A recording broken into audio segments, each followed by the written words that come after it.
All right, Warren Buffett's option to buy shares of Goldman Sachs has earned him a paper profit of about $2 billion.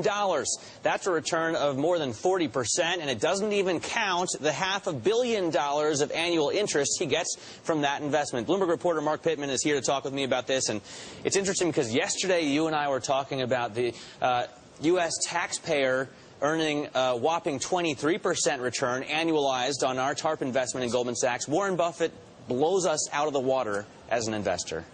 Yes, but you know, it's probably best that we don't ask for the terms that Warren does.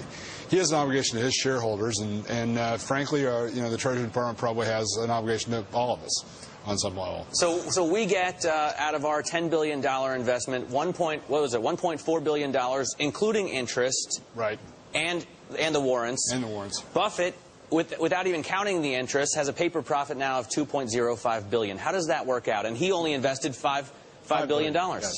Well, the difference was that Buffett made this investment early on, before Lehman fell, before these things happened, and Goldman Sachs, frankly, at the time was over a barrel, and they needed help badly.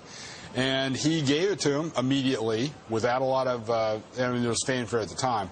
But he received warrants totaling $43 million for 43 million shares. We invested twice as much money and only got 12 million shares. And that's just the terms of the warrants, and that's what everybody agreed to. Goldman Sachs' terms were no different than everybody else. Everybody else was in the dealt with TARP the same plan, way. you mean? In the TARP plan was dealt with the same way. As far as, I mean, and people forget that Buffett's options were way out of the money when he bought in, right? I mean, they weren't too far. They were he was 15%. He got a 15% discount of the money to the stock price at the time. So he was in the money immediately. From day one, he was in the money.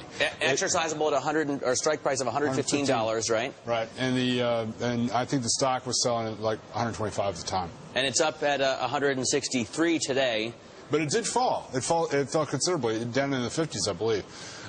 You know, so there was a point in time where you know, Buffett was underwater too. That's right. It went down to $52 a share. What are the chances that he's going to cash out here? I mean, could he go and exercise all of his options today if he felt? I think he thinks that they're well in the money, and I think that anybody who thinks that Goldman Sachs is not going up to its previous levels of above 200 is probably not thinking. These are his are 5-year options, I believe.